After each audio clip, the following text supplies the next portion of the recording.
19세기 말에요, 외국 세력들이 조선에 물묻듯이 들어오기 시작합니다. 그런데 당시 우리나라는 외국 세력, 특히 서양인들이 미개인들이라고 간주했습니다. 서양인들은 야만적이고 침략적이며 털이 많이 나고 냄새가 나는 자들이라고 생각을 했던 겁니다. 더 나아가서요, 서양 사람들을 양귀라고 불렀습니다. 서양 마귀라는 뜻인 거죠. 그 무렵 미국 조지 워싱턴 대통령도요, 중국 사람에 대해서 우스꽝스러운 사람들이다 라고 표현을 했습니다. 미국인들은요, 중국인이 백인이 아니다 라는 것을 18세기 후반에 들어서야 알았던 겁니다. 그런데 1889년 어느 날입니다. 게일이라는 조선에 들어온 선교사가 1888년에 게일은 조선에 들어왔거든요. 그 이듬해 황해도에 가서 황해도 감사를 만났습니다. 조선 관리를 만난 거죠. 요즘으로 치자면 도지사를 만났습니다. 이 황해감사가 당연히 서양인 게일이 낯설었겠죠. 게일이 이렇게 말합니다. 황해감사는 미국이나 영국인이 하는 나라의 이름을 전혀 몰랐다. 그냥 우리를 양국 사람이라고만 알고 있었다. 황해감사의 세계관은 그야말로 중화관 그 자체였다. 그러니까 황해감사가 도리어 게일을 염려합니다. 게일이 이름이요, 조선식으로는 기일이었습니다. 기일 선생, 세계는 평평합니다.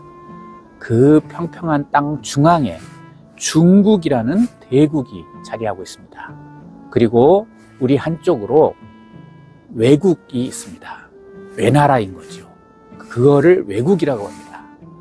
만약에 당신이 더 이상 배를 멀리 타고 떠난다면 아마 낭떠러지에 이르를 겁니다. 그리고 떨어져서 죽고 말 겁니다.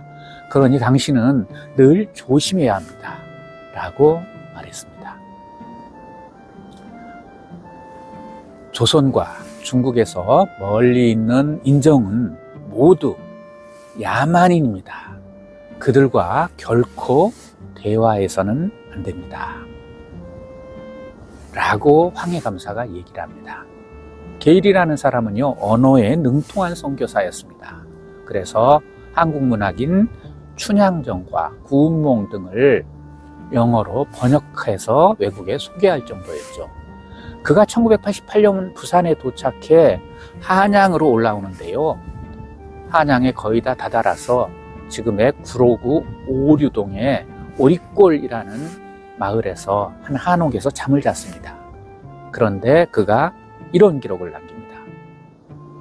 한국의 온돌방이라는 것이 너무 좁고 또 뜨거워서 지옥불에 데이는 것 같았다 라고 기록을 남깁니다. 아무튼 게일은 한양을 경유해서 황해도 장현군 소래교회로 향합니다.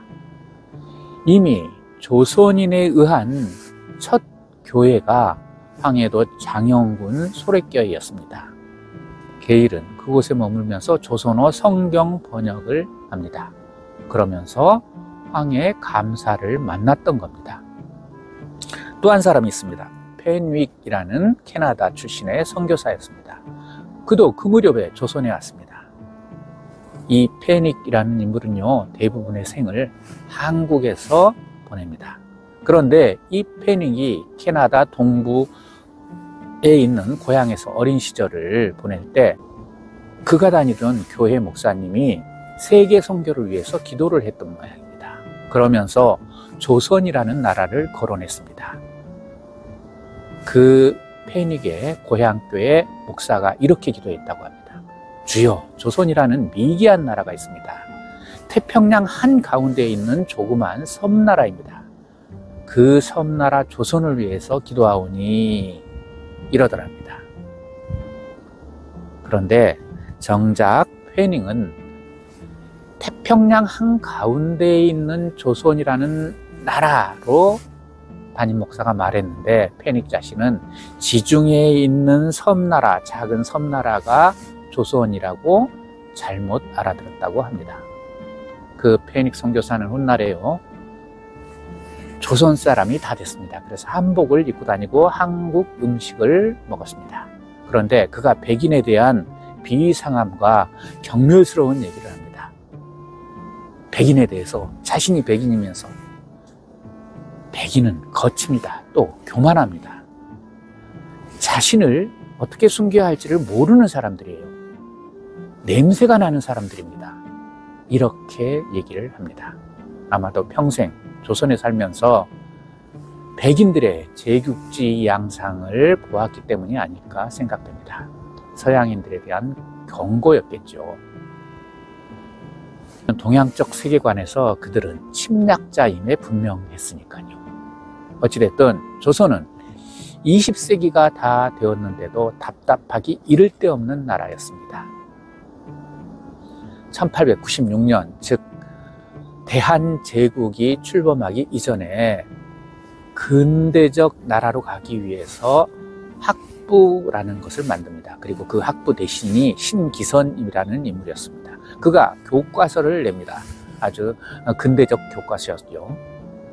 그런데 서양인의 입장에서는 그 근대적 교과서의 내용에 아연실색할 수밖에 없었습니다. 이 신기선의 교과서에 뭐라고 되어 있냐면요, 유럽과 미국은 문명을 모르는 미개국이다. 그들은 동물에 가깝다고 봐야 한다. 그들의 말은 언어라기보다 새가 지저귀는 소리에 불과하다. 그렇기 때문에 우리가 서양인의 말을 알아듣지 못하는 이유가 바로 그들이 새와 같은 지저귀 때문이다.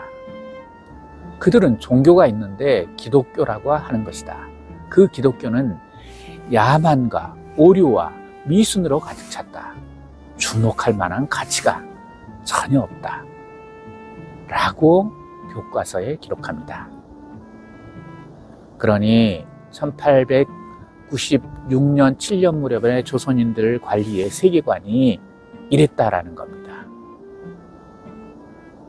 이러한 조선은 더욱 해가 뜨는 나라가 아니라 해가 지는 나라가 되고 말죠.